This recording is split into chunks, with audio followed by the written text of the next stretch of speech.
নমস্কার বন্ধুরা, মুনের রান্নাবান্নাতে জানাই সবাইকে স্বাগত। আজ আমি আপনাদের দারুণ স্বাদের খাস্তা বিস্কুট বানিয়ে দেখাবো। খুব অল্প উপকরণ দিয়েই বানানো হয়ে যায়, আর বানানো কিন্তু খুবই সহজ। ইচ্ছে মতো যে কোনো সময় যে কেউ বিস্কুটটা বানাতে পারবেন। আশা করছি আমার আজকের ভিডিওটি সবার ভালো লাগবে। ভিডিওটি শেষ পর্যন্ত দেখার অনুরোধ রইল। তাহলে চলুন বিস্কুটটি বানানো শুরু করা যাক। বিস্কুটটা বানানোর জন্য প্রথমে আমি একটা পাত্র নিয়েছি, আর তার মধ্যে দিয়ে দেব হাফ কাপ দুধ। আপনারা চাইলে দুধের বদলে জলও ব্যবহার করতে পারেন, আমি দুধ দিয়ে করছি। এবার এই দুধের মধ্যে দিয়ে দেব 1/3 কাপ চিনি। আপনারা চাইলে চিনির পরিমাণটা বাড়িয়ে বা কমিয়ে নিতে পারেন। এখানে কিন্তু গুঁড়ো চিনি দিলে হবে না, দুধের মধ্যে গোটা চিনিই দিতে হবে। চিনিগুলো কিন্তু গলানোর প্রয়োজন নেই, এরকম দানা থাকতে হবে। এই পাত্রটা এবার আমি সাইডে সরিয়ে রেখে একটা বড় পাত্র নিয়ে নিচ্ছি, আর তার মধ্যে দিয়ে নেব 1 কাপ আটা। এই আটাটা আমি চালুনির সাহায্যে চেলে নিচ্ছি।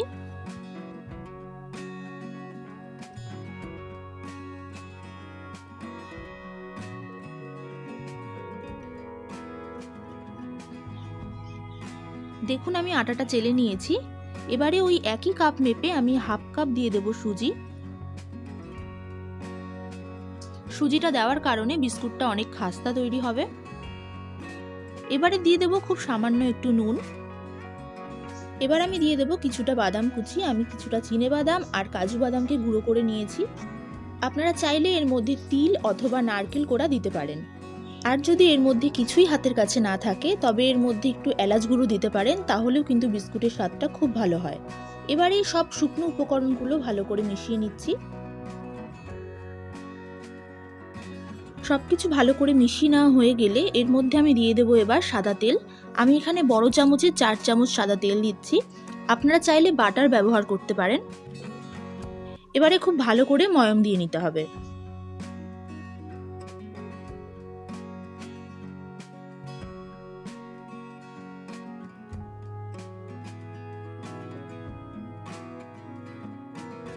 দেখুন আমি খুব ভালো করে ময়ম দিয়ে নিয়েছি। এই সময় কিছুটা অংশ হাতের মুঠো করলে এরকম যদি দলা পাকিয়ে যায়, হাত দিয়ে চাপলে গুঁড়ো হয়ে ভেঙে পড়ে, তাহলে ভাববেন খুব ভালো করে ময়ম দেওয়া হয়ে গেছে।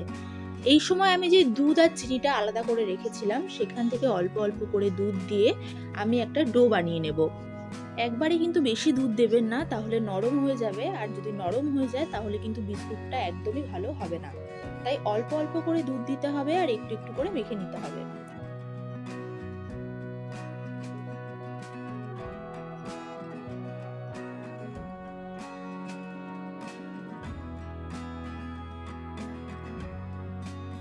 দেখুন আমি অল্প অল্প করে দুধ দিয়ে একটা ডো বানিয়ে নিয়েছি। এটা কিন্তু একদম নরম ডো হয়নি, লুচি বা রুটি করার মতো, এটা একটা শক্ত ডো হয়েছে। দেখুন আমি এবার একটু ছিঁড়ে দেখিয়ে দিচ্ছি। এটা কিন্তু এরকম ভাবে ছিঁড়বে, এটা রুটি বা লুচি ডোয়ের মতো রাবারের মতন ছিঁড়বে না। ঠিক এরকম ভাবেই মেখে নিতে হবে। এখন বিস্কুটগুলো বানিয়ে নেব, তাই ডোয়ের থেকে কিছুটা অংশ হাতে নিয়ে গোল করে নেব। দুটো হাতের সাহায্যে গোল করে চেপে নিতে হবে। দুটো তালুর সাহায্যে চেপে নিয়ে এরকম একটা গোল বিস্কুটের আকার দিতে হবে।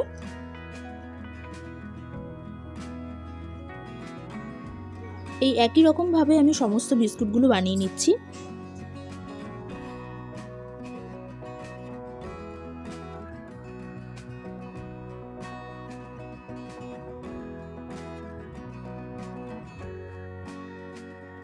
দেখুন এই একই রকম ভাবে আমি সবগুলো করে নিয়েছি। এবার এই বিস্কুটের ডিজাইন করে নেব, তাই আমি এরকম একটা ঢাকনা নিয়েছি। ঢাকনার সাহায্যে ডিজাইন করে নেব, তবে আপনারা চাইলে এরকম প্লেনও রাখতে পারেন। আমি একটু ডিজাইন করছি, তাই এই ঢাকনাটার সাহায্যে চেপে চেপে এরকম একটা ডিজাইন করে নিচ্ছি।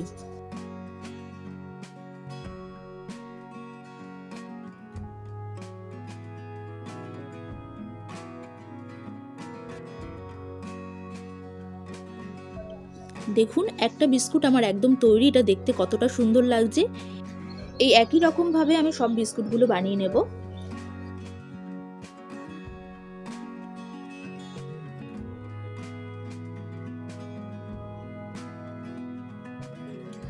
দেখুন সব বিস্কুটগুলো আমার বানিয়ে নেওয়া হয়ে গেছে। এবার এগুলো ভেজে নেব। তাই একটা কড়াইতে পরিমাণ মতো সাদা তেল নিয়েছি। এই তেলটা খুব ভালো করে প্রথমে গরম করে নিতে হবে।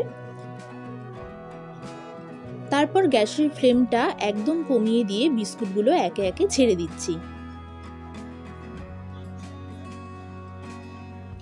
বিস্কুটগুলো ভাজার সময় গ্যাসের ফ্লেমটা কিন্তু একদমই বাড়ানো যাবে না, তাহলে ওপর থেকে বিস্কুটের কালারগুলো চলে আসবে আর ভেতরটা কাঁচা থেকে যাবে।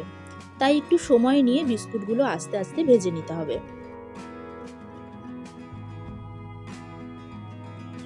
গ্যাসের ফ্লেমটা মিডিয়াম টু লোতে রেখে এক পাশ লাল করে ভেজে নেওয়া হয়ে গেলে একটা চামচ বা হাতার সাহায্যে আমি উল্টে দিচ্ছি।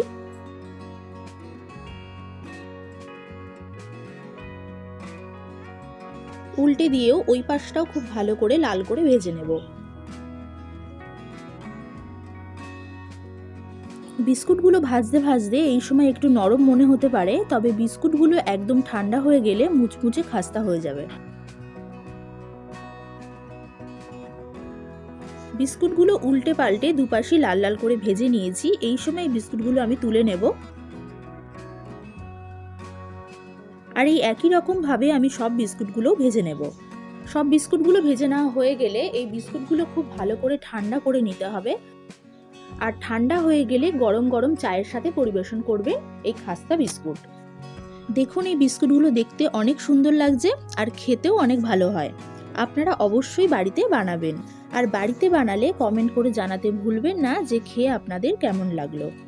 আমার আজকের ভিডিওটি ভালো লাগলে একটি লাইক করে দেবেন, আর আমার চ্যানেলটি সাবস্ক্রাইব করে আমার পাশে থাকার অনুরোধ রইল সকলকে। আজ তবে এই পর্যন্তই, ফিরে আসবো অন্য কোনো ভিডিও নিয়ে। ততক্ষণ সকলে সুস্থ থাকবেন আর ভালো থাকবেন। ধন্যবাদ।